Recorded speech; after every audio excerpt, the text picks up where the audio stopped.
Po, nag-viral etong grupo na ito na nag-happy-happy sa isang resort, private resort. Ito ata sa Laguna. Ang pagkakaalam ko kasi napakarami talaga diyang private resorts. Dahil nung kami rin po ay, nung ako'y nasa BPO, nako po, siguro every month merong mga ganitong klaseng outing. Kalimitan, pinaplano namin ang outing nang wala namang kaugnayan sa kumpanya. At walang problema doon. Minsan by team, marami po dyan talaga sa Laguna na private resort. So yon, ano nangyari? Kung napapanood niyo po itong pinapakita ko, ang tindi no? Lahat ay itinapon sa pool na itong mga guest na ito. Ano nangyari? Lasing? Ganun ba pag mga lasing? Kasi ang totoo niyan, hindi po ako nalalasing dahil hindi naman ako umiinom. Kagabi, tayo po ay invited sa isang fiesta dito para mag-sash ng queen, ng kanilang, not necessarily yung queen talaga, pero yung runner-up lang. Anyway, nag-sash tayo at merong nakahain na pulutan at red horse. At yun nga, sabi ko, itry ko rin. Pwede pala, kaya ko pala. Pero hindi ako yung tipong malalasing. Kaya hindi ko alam kung ano yung pakiramdam ng nalalasing? Ganito ba talaga na pwede mong itapon lahat? Nawawala ba talaga yung katinuan mo dyan? At pati water dispenser, pati mga lutuan, yung barbecuehan ata na grill ay itinapon din. Lahat daw na naandun sa area ng resort ay itinapon sa swimming pool. Talagang nakakadismaya to, syempre, para sa may-ari. Kita nyo naman, no? Pati mga lamesa. Gigil na gigil ang isang negosyante matapos tila babuyin. Hindi tila babuyin talagang binaboy. Okay, pambababoy po talaga ito. Ng kanyang mga guest, ang kanyang private resort. Yun. Viral na itong mga to at sabi nga ng mga netizens, mukhang kulong. Pero ang huling balita natin ay nag-okay na naman. Ibig sabihin, mukhang naayos sa kung anong paraan, 'di ba?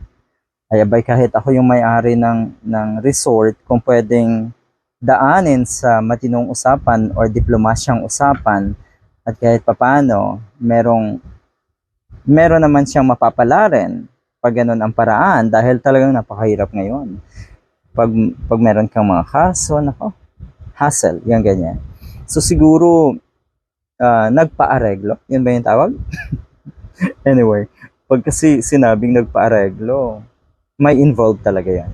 Anyway, yun nga, meron din pong pahayag itong Samsung Electromechanics Incorporated. Sila pala ay mga empleyado na itong kumpanyang ito.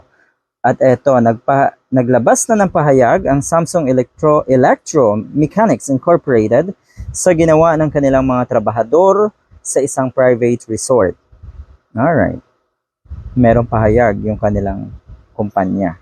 Ano ba yon? Tignan natin Yun yung gusto kong ipaintindi. We would like to inform you that this is not an official event of the company. Alright. Katulad ng sinabi ko, minsan talaga yung mga trabahador sa isang kumpanya ay may kanyang or may lakad sila na wala namang kinalaman sa kumpanya. Hindi event ng company. But a personal deviation made at private meeting of some employees. So please refrain from expanding and reproducing contents that are different from the facts through some social media. The company stated or statement to read. Yun nga, marami kasing nagsishare na posible daw makulong itong mga naandito. Bakit shinare? Para may matutunan ang mga netizens na hindi talaga magandang asal yung ginawa na itong mga naandito. Ayun, libelous ba yung gano'n? Nasabihin ng mga netizens na hindi maganda yung ginawa nyo? Diba? Hindi naman siguro. Okay. So, eto yun. Kasi mukhang nagbabala etong kumpanya na wag daw palakihin. Wag daw i-reproduce. Siguro naman ay walang gumagawa ng gano'n. Kung ano lang yung kanilang narinig at nakita dahil may video nga na kumakalat. Eto. Hanggang dun lang. Alangan namang dagdagan ng kung ano-ano pa. Okay. So eto, respect towards others as well as professionalism are of highest importance dito daw sa company nila. The disturbing incident is not a reflection of Semfil employees values. Okay. Ay, kanino po reflection yan? Kakaiba rin eh, joke lang.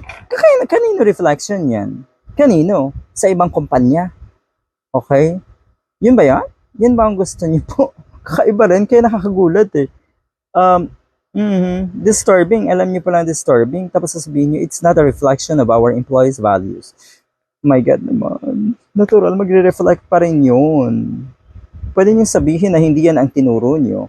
Pero bakit nagkaganito ang mga empleyado niyo?